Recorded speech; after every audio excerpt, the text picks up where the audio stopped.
should you incorporate? Well, this video is dedicated to discussing why and how you can incorporate. Now, deciding which legal structure is best for your business is one of the first and most important things you must do when opening a business. How would you like to reduce your taxes? Well, you're going to learn in a few minutes how one person saved $4,500 in federal taxes by simply incorporating his business. How would you like to slash your chances of an audit by 90%? Sole proprietors are more likely to file incorrect returns, as many of them are self-prepared, and they tend to underreport revenue or overreport deductions. For these reasons, the IRS audits a much higher percentage of sole proprietor tax returns than corporate returns in recent years. Schedule C filers stood a 1 in 50 chance of being audited, whereas only 1 out of 500 S corporations were audited. That means that sole proprietors are about 10 times more likely to be audited than corporations. How would you like to protect your family's assets? Well, if you're using the wrong business structure, and most businesses are, you're personally liable if you get sued. Business owners such as yourself are facing criminal prosecution, civil judgments, fines, bankruptcy, and even court orders, barring them from conducting any type of business ever again. Why? Because these businesses made one or two simple mistakes in the way they did business. So, what are your choices? You can be a sole proprietor, a partnership, a limited liability company, also known as an LLC, an S corporation, or a C corporation. Hi, my name is Ed King, and I received an MBA with honors from the University of Michigan, and I am a certified public accountant. Before working at Wayne State University, I spent 7 years as a consulting manager with PricewaterhouseCoopers, one of the largest consulting and accounting firms in the world. There I learned many of the tax savings activities and management improvements that large businesses use. Now, I've written 3 books in the area of small business management and have been featured in many newspaper articles concerning the challenges of small businesses. I was highlighted in the book The Obvious Expert and have been on several television shows, including Michigan Matters. In other words, I know what the heck I'm talking about. I have been teaching Wayne State University small business classes in the Detroit area for almost 30 years. When I started at Wayne State, I observed that many businesses have many of the same problems that large businesses do, but without the resources to pay consultants $300 plus an hour to help them solve them. So I went from working on large corporations one-on-one to doing group therapy for smaller companies. At this point, I realized I could give small businesses the same level of expertise at a fraction of the cost by putting together a group of small businesses with many of the same problems and teaching them all at once. I can't believe the misinformation that is out there regarding business structures and the tremendous mistakes that people make in deciding on the best legal structure for their business. These are not stupid people. Many times these potential small business owners read articles, talk with other business owners, even retain the services of an attorney or accountant to help them make the right decision, and that information many times is flat out wrong. Even book publishers get it wrong. NOLO's Legal Guide for Starting and Running a Small Business states for the majority of small businesses, the relative simplicity and flexibility of the LLC makes it the better choice. Wrong. What are your choices? Well, remember, we have 5 options: sole proprietor, partnership, limited liability, S corporation, and C corporation. If you want to protect your assets, make sure you eliminate sole proprietor and partnership. It's downright scary as a self-employed person. Your home, your cash, stocks, and other personal assets are always at risk. The big fear is that a business disaster, which is beyond anyone's control, could happen to you. It's estimated that over 85 million lawsuits are filed each year. Actually, there's a strong possibility that you'll be sued even if you're very careful. You could lose everything, often on some technical point of law with which you are unfamiliar. If so, boom, just like that, you could lose your business. If you are sued and have not incorporated or created an LLC, in other words, you're a sole proprietor or partnership, then you will have personal liability. And almost no amount of insurance can protect you from the various risks like a corporation or an LLC can. With these, you can limit your personal liability. All that is at stake is the money you have invested in the business. Because only corporate assets need to be used to pay business loans, you stand to lose only the amount of money that you invested in the company. The next thing we're going to look at is avoiding double taxation. The problem with a C corporation is double taxation. This means if your business makes a profit, it will have to pay tax on that profit on IRS Form 1120. When you receive the same profit as a dividend, you will have to pay tax on it again on IRS Form 1040, Line 9A. An alternative to the C corporation, which eliminates double taxation, is the S corporation. All revenue and expenses are reported to the federal government on IRS Form 1120-S. However, no taxes are due. You avoid corporation taxes completely. Another disadvantage of the C corporation occurs if you have business losses, which are quite common in the first few years of a business. And this is what they call business loss pass-through. If you're a sole proprietorship, partnership, LLC, or an S corporation, these business losses will pass through to your personal tax return, reducing your taxable income. If you're a C corporation, the losses are locked into the corporation, and the only time you can use the losses to reduce your taxes is when your business finally makes a profit. Now let's talk about the difference between an LLC and an S corporation. The government encourages people to incorporate, which is a little-known fact. The government has recognized the important role of small business in our country. There are a number of tax laws favorable to corporate owners. Some of them are remarkable in this age of ever-increasing taxation. Many of your expenses may be tax-deductible expenses. You know, you can write off travel for the business, the wages you pay your children if they work in the business, an office in the home, business meals, computer equipment, etc., and you can put up to 25% of your profits into a SEP retirement plan. Many people choose a limited liability company for two reasons.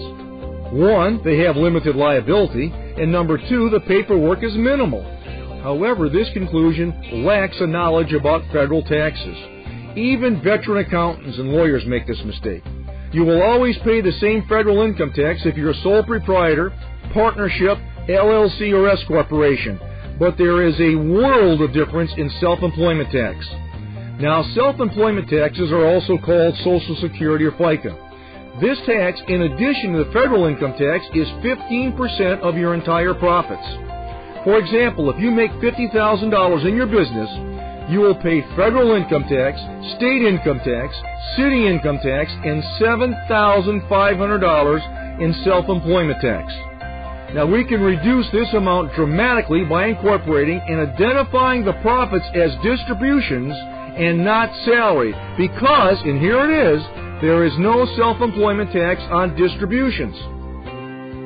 So what we have here is the business owner in the bottom right-hand box separating the $50,000 into salary and distribution.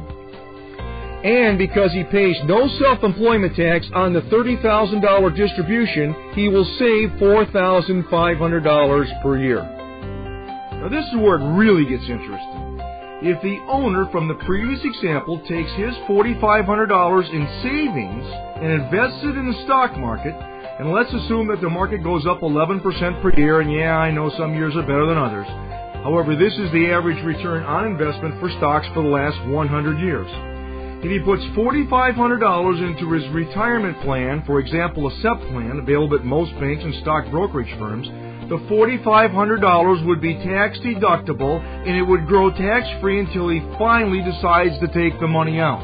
Now, if he'd done this for each of the 10 years before he retired, his investment would have grown to $84,000. If he started 20 years ago before retirement with the same assumptions, his investment would have grown to $321,000. And 30 years before his retirement, with the same assumptions, he would have accumulated $994,000. So really, what we have found out that the only alternative is an S corporation. Some additional advantages of an S corporation is it'll prove your credibility, it'll attract equity investors, it'll ensure continuity, share responsibility, reduce or eliminate probate costs, and increase your Social Security checks from age 62 to 66. It's no wonder that over 50,000 people like you incorporate each month in the United States. So if you decide to incorporate, what is the next step? Well, you could see lawyers, you could do it yourself, or you could use S Corp Now. It was recently reported in Detroit's Crane Business, be prepared to spend $1,500 to $3,500 to have your registration done by professionals. The second alternative is to do it yourself. Yes, you can if you understand the IRS's instructions. Are they easy to understand? Well, here are the actual instructions for Form 2553. If your business purpose is based on one of the natural business year tests provided in Section 5.03 of Revenue Procedure 2002-39, identify which test you are using, the 25% gross receipts, annual business cycle, or seasonal business test. For the 25% gross receipts test, provide a schedule showing the amount of gross receipts for each month of the most recent 47 months. Isn't this easy? And the second problem is you can make a mistake that can cost you up to $3,200. For example, the IRS instructions for Form 2553 state if you check box Q1, you will be charged a user fee of $3,200. The third option is to use S Corp Now. Now, as stated before, some attorneys will charge you $1,500 to $3,500 to incorporate your business. We will provide the same service to non-students, only for a short period of time, for any state for only $97, and the $97 is tax deductible. Now, there are many other companies on the Internet that will incorporate you. They will quote a low price, but then they nickel and dime you to death. Many charge extra for the Forms SS4, 2553. They have a shipping and handling charge. Our price is $97 out the door. Make sure that you understand when evaluating various companies that will do your paperwork the difference between external and internal documentation. Now, all incorporation services do external documentation. In other words, they'll send off your form to the state government, then they'll provide you with an SS4 and a 2553 to the federal government. A lot of them will not do the internal paperwork. In other words, you must have corporate minutes, corporate bylaws, and stock certificates on file at your business. It's simple. We'll provide you with a sample filled out set and a blank set for you to fill out, and it should only take about 5 minutes. Keeping records has always been a bother, especially for smaller businesses. You should look at corporate record-keeping chores this way. It's part of the price that you pay to get the tax advantages and personal protection of a corporation. Well, how can you guys be so inexpensive? Well, first of all, we have a minimum of overhead. No fancy offices, no large advertising budget, and my salary is paid by Wayne State University. We do hundreds of corporations for our business students every year, and we are set up only to do S corporations and LLCs. All I need from you is the name, address, and Social Security of each shareholder, the name of your business, the type of business, and your telephone number. For the first 20 people who incorporate with us during this promotion, we'll give you a couple bonuses. Now, the first bonus is a book called How to Slash Your Smaller Business Taxes, and this book has a value of $97. This book contains hundreds of money-saving tax ideas that have saved our students millions of dollars in taxes. The second bonus, you will receive a half hour of consulting with me. You can ask me any business question or tax question. I wish I could provide this personal consulting for everyone, but given my busy schedule, this is all the time that I can allocate to this project. Money-back guarantee. If you're not completely satisfied with the job that we do, just return the papers and we will issue a complete refund. The complete package will be in the mail within 48 hours. We can also create a PDF file and email you the forms for no extra charge. And if you have any questions at all, please call me at 586-771-3618. When do you want to start saving on taxes and protect yourself from an audit? Now or 3 years from now? When is the best time to incorporate? Yesterday. Whether you use us, do it yourself, or use another service to incorporate, do it now. Don't let another day go by risking your family assets and paying too much in taxes. Just do it now. Now again, this is tax deductible, and think about it. For the price of a dinner, you can save thousands in taxes and make your business bulletproof.